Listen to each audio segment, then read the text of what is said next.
A disaster began in our solar system. The sun, one of the main reasons for our existence, is deteriorating.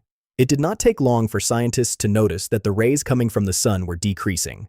NASA launched rockets to study this process, and it was discovered that there was a stream absorbing the sun's energy. This stream was named the Petrova line. Within this line, scientists found extremely powerful microorganisms they called astrophage. Later, it was discovered that this process was also occurring in other galaxies. However, this phenomenon was not being observed in one star system. To study the reason behind this, the planet Earth united and launched the Hail Mary project into space.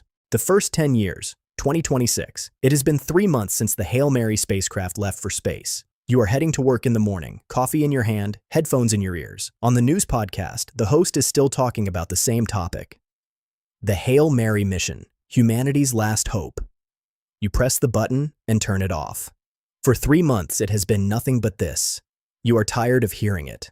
Astrophage, a living organism consuming the sun.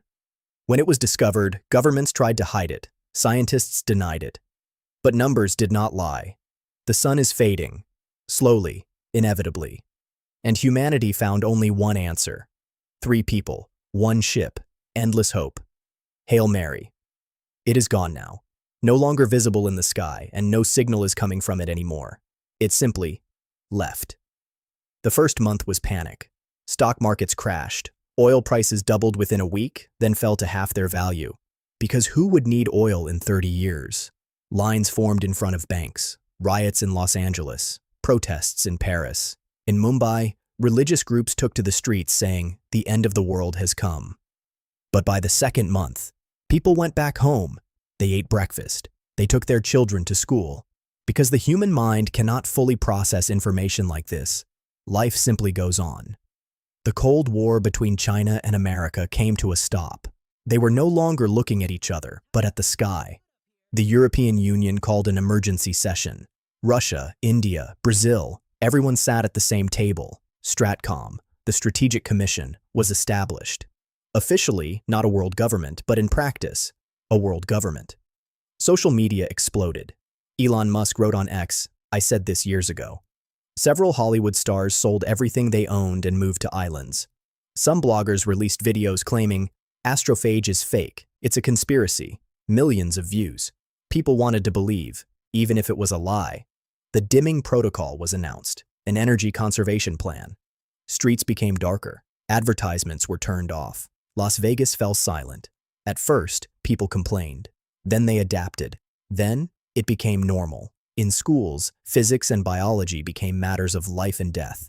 Children study the cellular structure of astrophage. You sit and try to help them. You do not understand it, but they explain it to you. Generations are changing, and the new generation does not see this as a broken world, but simply as the world.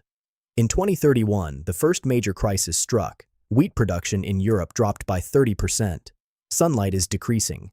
Agricultural systems were not yet prepared for it. Signs of famine appeared in India. Stratcom announced an emergency food distribution program. The next 20 years. 2036. It has been 10 years since Hail Mary left.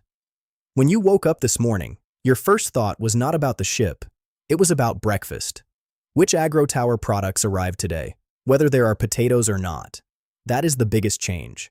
The sun's radiation has officially decreased by 6%. Scientists called it a limit that can still be managed, but agriculture could not manage it. Open fields are no longer producing enough crops. Less sunlight, unstable temperatures, irregular rainfall. Vertical farming, vegetables grown inside buildings under artificial light, is no longer a luxury, but a necessity. Every city has at least one gigantic agro-tower.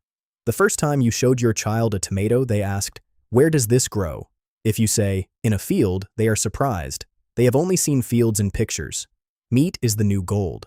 Livestock farming requires energy and water, and both are scarce.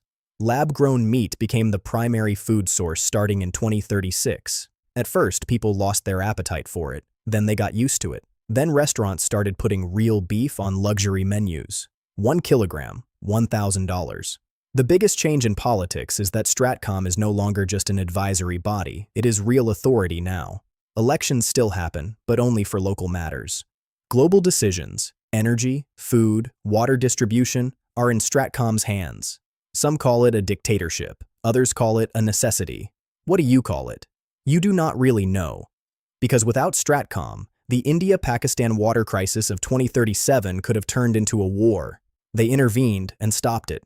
Maybe they are right. 2037, the dark summer. The sun's spectrum changed. Daylight looked different than before, whiter, colder. Wheat production in Europe dropped by half. Flooding in Bangladesh. 40 million people relocated, northward to Germany, Canada, and Russia. The migration crisis was 10 times greater than the one in 2015. But this time nobody could say, they should leave. We are all on the same ship now. And that is no longer a metaphor, it is reality.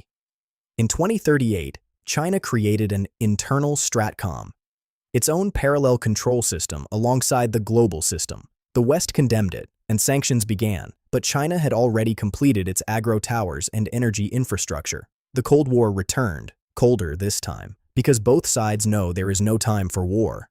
The world of celebrities changed. Massive concerts were canceled. They consumed too much energy. But music did not die. On the contrary, neighborhood concerts, held outdoors with lanterns, became popular. A music genre called dimming, low, deep, slow melodies, spread across the world. Just stop your crying, it's a sign of the times. Welcome to the final show. I hope you're wearing your best clothes. One interesting thing, during these years, birth rates increased. Scientists called it the Titanic effect. People who sensed disaster formed stronger connections with their loved ones. Family relationships became stronger, because the desire to survive a disaster created feelings of reliance and trust between people. In 2039, the first major war broke out. Brazil and Argentina clashed at the border over water resources. It lasted for 3 weeks. Stratcom intervened and stopped it. But this was the first, not the last.